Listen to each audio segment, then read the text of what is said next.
प्रिय मित्रों, नमस्कार। सबसे पहले आपको हम नव वर्ष 2026 की हार्दिक शुभकामनाएं देते हैं। ये साल आपके लिए उत्तम रहे, ये साल आपके लिए चमत्कारी रहे। इस साल के अंदर उन्नति हो, भाग्योदय हो, सरकारी नौकरी मिले, प्राइवेट नौकरी मिले, अच्छी जॉब मिले, प्रमोशन हो, जो मकान लेना चाहते हैं मकान मिले, पढ़ाई करना चाहते हैं पढ़ाई मिले और कर्ज से मुक्ति होनी भी चाहिए। क्योंकि हम लेकर के आ रहे हैं डिटेल विस्तृत राशिफल 2026 का, और आज हम जानकारी देंगे राशि मीन की। भचक्कर की अंतिम राशि होती है कैसी रहेगी आपकी ये राशि। लेकिन उससे पहले आपसे निवेदन करेंगे, हमारे यूट्यूब चैनल को आप सब्सक्राइब करें, फेसबुक पेज को फॉलो करें, इंस्टाग्राम को भी आप फॉलो करें। शुरुआत करेंगे मीन राशि की। मीन राशि का स्वामी देवगुरु बृहस्पति होता है, और बृहस्पति आजकल 1 जून तक मिथुन राशि में अपने दुश्मन की राशि में भ्रमण करेगा। लेकिन फायदा यह है वो अपने घर, अपनी राशि मिथुन में से धनु को देखता है। इसका मतलब भाव दृष्टा, यानी भाव को देखने वाला प्लेनेट स्वराशि के फल के बराबरी देता है। तो इसका मतलब आपकी राशि के लिए तो उत्तम है। मीन राशि पर शनि की 7.5 है, पीक आवर में चल रही है, छाती के ऊपर चल रही है, और उस 7.5 का प्रभाव तो पूरे साल 2026 में आपके ऊपर रहने वाला है। तो 2026 में आप शनि का जाप करते रहें, ओम सम शनिश्चराय नमः, इस मंत्र का जाप करते रहें। कम से कम 3 माला रोज करें। पीपल के पेड़ के नीचे दीपक जलाते रहें, सरसों के तेल का दीपक जलाएं। 7 परिक्रमा करते रहें। काले कपड़े ना पहने, काली चीज़ों का दान करें। काले जूते, चाय पत्ती, काले उड़द, काले कपड़े, काली टी शर्ट, लोहा, बाल्टी, कढ़ाई, चम्मच, कम्बल काला, कोई भी चीज़ अगर आप दान करते हैं तो शनि का जो प्रकोप है कम हो जाएगा आपसे, इसका जो प्रभाव है वो कम हो जाएगा आपसे। नहीं तो मीन राशि को पूरे साल परेशान करने वाला है। मीन राशि के 12वें भाव में राहु विराजमान है, वो चल रहा है, वो भी कष्टकारी है। आपकी राशि पर शनि की 7.5, 12वें भाव में राहु। लेकिन राहु 5 दिसंबर को शिफ्ट हो जाएगा और लाभ स्थान पर आएगा, और लाभ स्थान पर वो अच्छा फल करता है।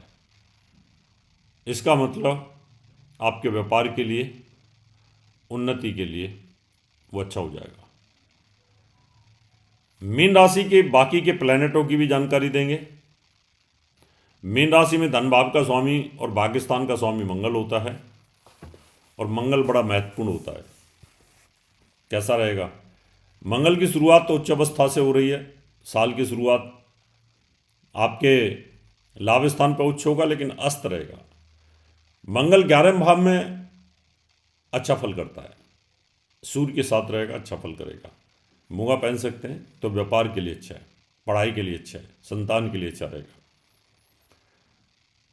लेकिन उसके बाद में राहु के साथ में 23 फरवरी, यानी 15 जनवरी से 23 फरवरी तक उच्च और अस्त।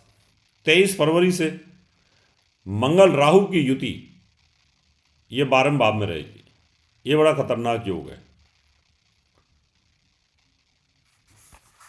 इस योग में आपको बहुत बचाव करने की जरूरत है, 23 फरवरी से लेकर के और 45 दिन तक, क्योंकि ये पीरियड आपके लिए नेगेटिव रहेगा। फिर मंगल और शनि की युति रहने वाली है, वो आपकी राशि में रहेगी 45 दिन। ये तो करीब 3 महीने ऐसे हैं मीन राशि वालों के लिए, मंगल राहु मंगल शनि की युति खतरनाक हो सकती है।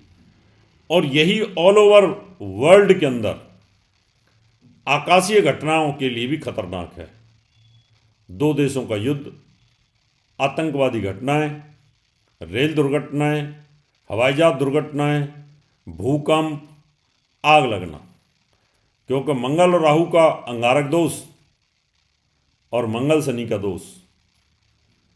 शनि वायु का कारक है और मंगल आग का कारक है। वायु और आग एक साथ मिलेंगे, खतरनाक योग बनेगा।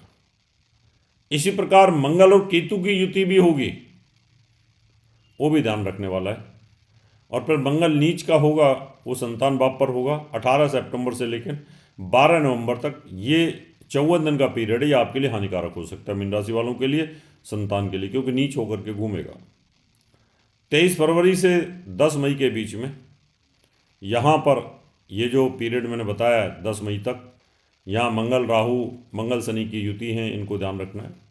12 नवंबर से एंड साल तक यहाँ पर मंगल और केतु की युति होगी, चोट, एक्सीडेंट, दुर्घटना। तो ये बुरा समय बताया और मैंने कुछ अच्छा समय बताया। शुक्र यहाँ बहुत अच्छा फल नहीं करता, क्योंकि शुक्र तो स्वराशि में रहेगा।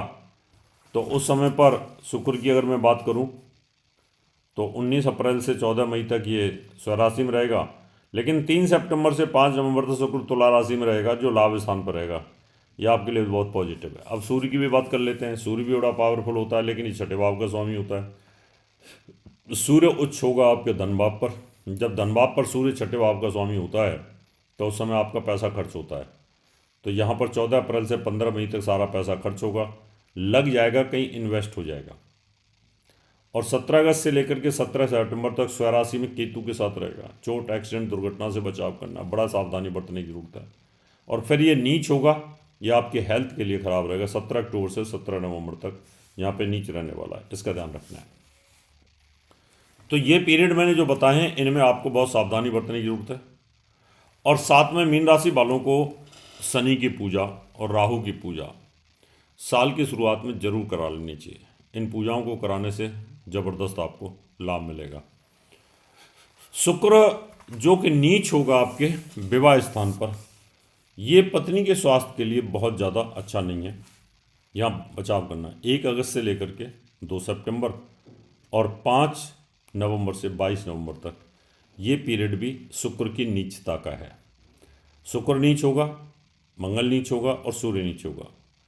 जब मंगल नीच होगा तो संतान भाव पर नीच होगा। उसकी अवधि मैंने बताई आपको 18 सितंबर से 12 नवंबर, 54 दिन के लिए रहेगा। और 1 अगस्त से लेकर के 2 सितंबर और 5 से 22 नवंबर शुक्र नीच होगा, ये पत्नी के घर में होगा। और आपके मृत्यु स्थान में सूर्य नीच होगा, वो 17 अक्टूबर से लेकर 17 नवंबर तक रहेगा। इन पीरियडों में आपको बहुत बचाव करने की आवश्यकता है, ध्यान रखने की आवश्यकता है। मित्रों, साल की शुरुआत में आप ये पूजा करा सकते हैं, इससे बड़ा ज़बरदस्त आपको लाभ मिलेगा। क्योंकि जो ग्रह नीच होंगे, मीन राशि पर कष्ट है, शनि की 7.5 है, मीन राशि के 12वें भाव में राहु है और राहु मंगल की युति। ये जो मैंने पीरियड बताए हैं, ये पीरियड इनको नोट कर लें। ये यूनिवर्स के लिए बहुत ख़राब है। ये पीरियड है 23 फरवरी से 10 मई तक पीरियड जो हैं ये अच्छे नहीं हैं, इनको ध्यान रखने की आपको आवश्यकता है। आप भी जानना चाहते हैं अपना भविष्य फल 2026, तो अपन में लेकर के आप मुझे मिल सकते हैं। नंबर ये स्क्रीन पर चल रहे हैं, इन नंबरों को आप नोट कर सकते हैं। पूजा पाठ के लिए कर सकते हैं, आप अच्छे नग के लिए संपर्क कर सकते हैं।